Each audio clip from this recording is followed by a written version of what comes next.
علیہ وآلہ وسلم پر ان اللہ وملائکتہ یصلون علی النبی یا ایھا الذین آمنوا صلوا علیہ وسلموا تسلیما اللهم صل علی سیدنا مولانا محمد وعلی آل سیدنا و مولانا محمد وبارک وسلم صلوا. پہلے تو اپن درس لیں گے انشاءاللہ تبارک و تعالی. اور درس کیا ہے؟ یہ روزانہ جو درس ہوتا ہے اپنا، تو اسی کے مطابق آج ایک درس لیں گے جس میں نصیحت اپنے ماں باپ کی خدمت کرنا، ان کے عزت و احترام کرنا، اس عنوان سے آج گفتگو کریں گے. کیونکہ اگر ہم چاہتے ہیں کہ ہماری دعاؤں میں اثر پیدا ہو، اگر ہم دعا کریں تو دعا قبول ہو. کبھی کبھار ایسے موقع آتے ہیں ہماری زندگی میں کہ بہت پریشانی، بہت مشکل، بہت تنگی ہمارے پاس آتی ہے، اور پھر ہم مایوس ہو جاتے ہیں. مایوس ہونے کے بعد کہاں جاتا ہے؟ اللہ کی بارگاہ میں، اللہ کے پاس. پھر ہم چاہتے ہیں کہ میں دعا کروں تو اللہ دعا قبول کرے تاکہ میری پریشانی دور ہو. یا کہ ہمارے کوئی بہت قریبی رشتہ دار بیمار ہوتا ہے، تب بھی ہمیں یہ خیال آتا ہے کہ جو بیمار ہے اس کی بیماری جلد سے دور ہو جائے، میں اللہ سے دعا کروں اس کے لیے اور یہ شفا پا جائے. تو ایسے موقع آتے ہیں، تو پھر تب دل میں ایک خیال آتا ہے کہ کیا کریں کہ ہماری دعا قبول ہو. تو بتایا جاتا ہے کہ 4 باتیں اگر ہم اپنے اندر اپنی زندگی میں اسے شامل کر لیں تو ہماری دعاؤں میں اثر پیدا ہوگا، ہماری دعا قبول ہوگی. وہ 4 باتیں کیا ہیں؟ پہلی بات یہ ہے کہ ہم اللہ کو راضی کریں. پہلی بات اللہ کو راضی کریں، کیونکہ ہم جس سے مانگنے والے ہیں وہ ہم سے خوش ہونا چاہیے. ظاہر ہے اگر ہم جس سے مانگنے والے ہیں وہ ہم سے خوش ہیں تو ہمیں دے گا، اگر وہ ہم سے ناراض ہے تو نہیں دے گا. ہمارے گھروں میں بھی کبھی کبھار ایسا ہوتا ہے کہ بچے کچھ شرارت کرتے ہیں تو ماں باپ ناراض ہو جاتے ہیں. تو اس عالم میں اگر بچے کچھ مانگے تو انہیں نہیں دیا جاتا. کچھ اچھا کام کریں، ماں باپ خوش ہوں تو بچے کچھ مانگیں گے تو فوراً دے دیتے ہیں. مثال کے طور پر کوئی فیل ہو گیا ہے اور فیل ہونے کی وجہ سے ماں باپ ناراض ہیں، تو اس وقت وہ ماں باپ سے کچھ مانگتا بھی نہیں ہے، اور مانگے گا تو ملے گا بھی نہیں. لیکن اگر کوئی بچہ اچھے نمبر میں پاس ہوا ہے، اس نے اپنے ماں باپ کو خوش کیا ہے، اور اس خوشی کے عالم میں کچھ مانگے ماں باپ سے، تو ماں باپ کہتے ہیں جو تجھے چاہیے میں دینے کو تیار. تو اس بات کو مد نظر رکھیں، اللہ تبارک و تعالیٰ ہر چیز سے پاک ہے، نہ وہ کسی کا بیٹا ہے نہ کسی اس کا کوئی باپ ہے. قل هو اللہ احد اللہ الصمد لم یلد ولم یولد ولم یکن لہ کفوا احد. اللہ کی شان میں پوری کی پوری صورت ہے، نہ اس کا کوئی بیٹا ہے نہ کوئی اس کا باپ ہے. وہ ازل سے اور ہمیشہ قائم رہنے والا ہے. مثال کے طور پر میں نے بتایا ہے یہ مثال کہ اگر ماں باپ بھی خوش نہیں ہوتے تو اپنے بچوں کو کچھ نہیں دیتے. تو اللہ تبارک و تعالیٰ ہمارا خالق ہے، مالک ہے، سب کچھ ہے. اگر اس سے کچھ لینا ہے تو یقیناً اسے راضی کرنا ہوگا. تو سب سے پہلی چیز جو ہے وہ اللہ کو راضی کرنا. پھر اللہ کن کن چیزوں سے راضی ہوتا ہے؟ تو اللہ نے خود بتایا کہ تم میری عبادت کرو، میں تم سے راضی ہو جاؤں گا، خوش ہو جاؤں گا. میں نے تمہیں جن باتوں سے منع کیا، جن باتوں کو حرام کیا، ان باتوں سے رک جاؤ تو میں تم سے راضی ہو جاؤں گا. جو باتیں کرنے کو کہی ہے وہ کرو گے تو میں تم سے خوش ہو جاؤں گا. سچ بولو میں تم سے خوش ہو جاؤں گا. حلال رزق کماؤ میں تم سے خوش ہو جاؤں گا. ماں باپ کی خدمت کرو، ان کی عزت و احترام کرو، میں تم سے خوش ہو جاؤں گا. اور کئی حدیث مبارکہ کا نچوڑ ہے کہ جس نے اپنے ماں باپ کو راضی کر لیا اللہ اس سے راضی ہو جائے. تو اپنے ماں باپ کو راضی کرنا یہ بھی ایک بہت بڑی بات ہے کہ جس سے اللہ راضی ہو جاتا ہے. تو یہاں پر آج امام اعظم ابو حنیفہ رحمۃ اللہ تعالیٰ علیہ کا ذکر بھی کرنا ہے، تو میں نے بات آپ کو کہی اور ایک بیس تیار ہو گیا.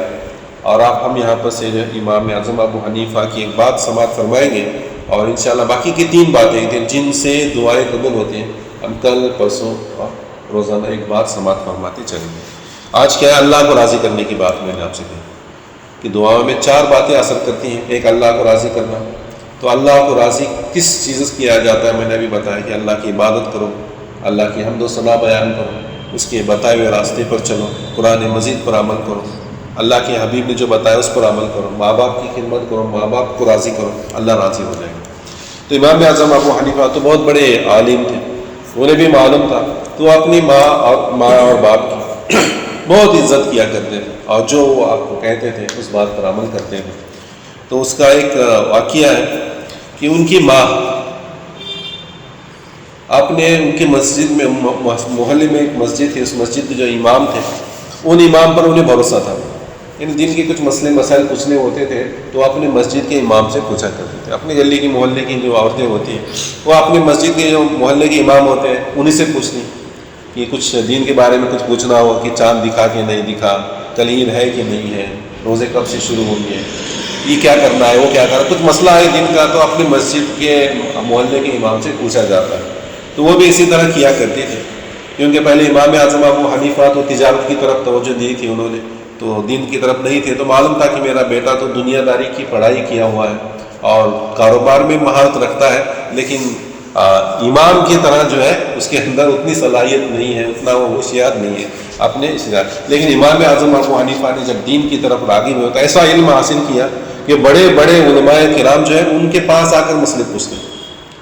ان کی محلے کی مسجد کے امام تو ان کے شاگرد تھے, ان سے کچھ پوچھنا ہو تو ان کے پاس آ کر پوچھا کرتے اور بہت ادب اور تعظیم کرتے تھے امام اعظم ابو حنیفہ کی. لیکن ان کی ماں کے نظر میں ان کے محلے کے جو امام تھے وہی بڑے تھے. کچھ مسئلہ پوچھنا ہوتا تو ان سے پوچھتی تھی, تو مسئلہ پوچھنا ہوتا تو اپنے بیٹے سے کہتی ہے ابو حنیفہ سے کہ چلو مجھے امام صاحب کے پاس لے چلو. پھر امام اعظم ابو حنیفہ انہیں سواری پر سوار کرتے اور اس کی لگام اپنے ہاتھ میں پکڑ کر اپنے مسجد کے امام کے پاس لے جاتے. پھر وہ ان سے پوچھتی اور پوچھنے کے بعد جب جاتے تھے تو وہ بھی عادت چھوڑ کر کھڑے ہو جاتے, اتنے بڑے امام میرے پاس آئے. تو کہتے آپ کیوں نہیں بتاتے؟ وہ کہتے تھے کہ نہیں, میری ماں کا اعتماد تم پر ہے, تم بتاؤ. تو وہ بھی بتانے کو ڈرتے تھے کہ اتنے بڑے امام کے سامنے میں اگر کچھ کہوں تو میرے بات کو انہیں خود یقین نہیں تھا کہ میری بات صحیح ہوگی یا غلط ہوگی, تو میں کیسے کہوں. ایک بار ان کی ماں نے ایک بہت بڑا مسئلہ پوچھ لیا جس کا جواب انہیں نہیں آتا تھا, لیکن ماں کا کہنا کیا ہے کہ انہیں سے پوچھنا ہے. لے گئے ان کے پاس, جا کر پوچھا, انہیں جواب نہیں آتا تھا. اب پریشان ہو گیا, اب میں کیا کروں. کہنے لگے مجھے تھوڑا سا وقت دو, میں بڑے امام سے پوچھ کر بتاتا ہوں. تو ماں کو بازو میں کھڑا کیا گیا اور ان کو بلایا. امام اعظم ابو حنیفہ کو کہنے لگا آپ اندر آئے. ان کو اندر بلایا گیا. اندر آنے کے بعد کہنے لگے اس مسئلے کا حل مجھے بتا دو تاکہ میں تمہاری ماں کے سامنے بتا دوں. کتنا بڑا ادب اور احترام. پھر امام اعظم ابو حنیفہ نے اندر امام صاحب کو بتایا کہ اس مسئلے کا اس طرح حل ہے, اس کا جواب اس طرح ہے. اور پھر باہر آئے دونوں. پھر امام اعظم اپنی ماں کے پاس جا کر کھڑے ہوئے اور پھر امام صاحب جو تھے مسجد محلے کے, انہوں نے کہا کہ جو آپ نے سوال پوچھا ہے اس کا جواب اس طرح. یعنی انہیں نہیں آتا تھا, امام اعظم ابو حنیفہ کو آتا تھا, لیکن کبھی آپ نے نہیں کہا کہ امی جان میں اس سے بڑا امام ہوں, سارے لوگ مجھ سے سوال کرتے ہیں. نہیں, ماں نے کہا, ماں کا جو اعتقاد ہے, ماں کے بھروسے کو کبھی نہیں توڑا. ماں کہتی تھی چلو تو لے جاتے تھے اور پوچھتے تھے. تو اس طرح کا عادت, اتنا بڑا امام ہونے کے باوجود اگر کوئی اور ہوتا تو کہتا تھا کہ امی جان سارے امام میرے پاس آتے ہیں, میرے گھر میں پانی بھرتے ہیں اور تو کہتی ہے کہ اس کے پاس چل. تو آپ نے ایسا نہیں کیا. اور ایک دوسری بات امام اعظم ابو حنیفہ کی جو مجھے پتہ چلی, بہت اچھی بات ہے اور اس پر عمل کرنا بھی بہت بڑا دشوار ہے, مشکل سمجھنا. کیونکہ آج کل کے ہمارے جو حالات ہیں اور ہمارا جو رویہ ہوتا ہے اور ہمارے جو عادت اخلاق بنے ہوئے ہیں, اس اعتبار سے اگر دیکھیں گے, اس نظر سے دیکھیں گے تو اس بات پر عمل کرنا بڑا دشوار ہے.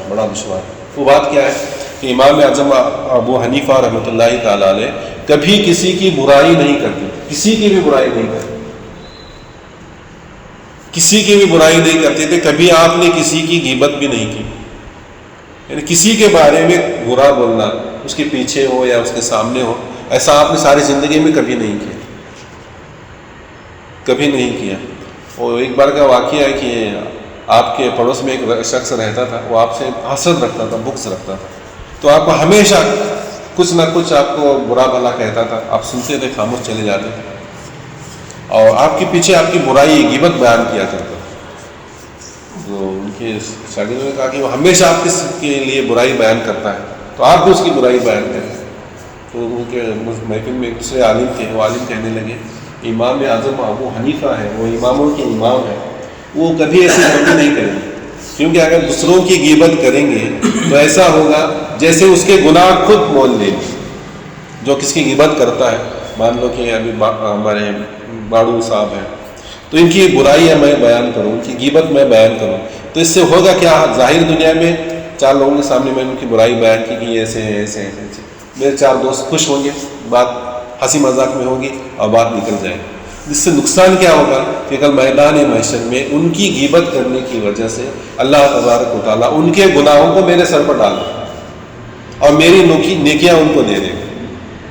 تو یہ بات وہ امام صاحب نے کہی کہ امام صاحب اتنے پاگل نہیں ہیں کہ کسی ایک شخص کے لیے اس کے گناہ اپنے سر لیں اور اپنی نیکیاں اسے دیں، کیونکہ اتنے بڑے نیکیاں کماتے ہیں تو کسی کی غیبت نہیں کریں، تو کسی کی غیبت بھی نہ کرو، کسی کی برائی بھی مت بیان کرو۔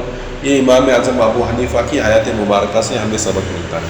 تو واقعہ مکمل کرتا ہوں کہ وہ ہمیشہ ان کو کچھ نہ کچھ برا بھلا کہتا تھا، تو ایک روز تو غصے میں آ کر ان کے پیچھے ہی پڑ گیا۔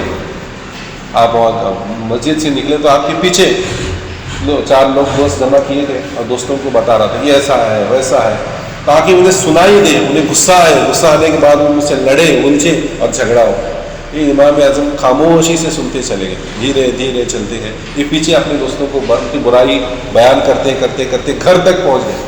گھر تک پہنچ جانے کے بعد دروازہ کھولا، کھٹکھٹایا، دروازہ کھولا گیا تو امام اعظم ابو حنیفہ پیچھے مڑے، اس شخص سے کہا کہ تمہیں ابھی بھی کچھ کہنا ہے تو سیدھے میرے منہ پر کہہ دے، تاکہ میں ابھی اندر جانے والا ہوں۔ اگر تیری کچھ حسرت باقی رہ گئی ہے تو ایسا نہ ہو کہ اس کی وجہ سے تو گھر میں جا کر سوچتا رہے کہ ابھی کچھ یہ کہنا تھا، کہنے کا موقع نہیں ملا، تو کہہ لے، پھر میں اندر چلا جاتا۔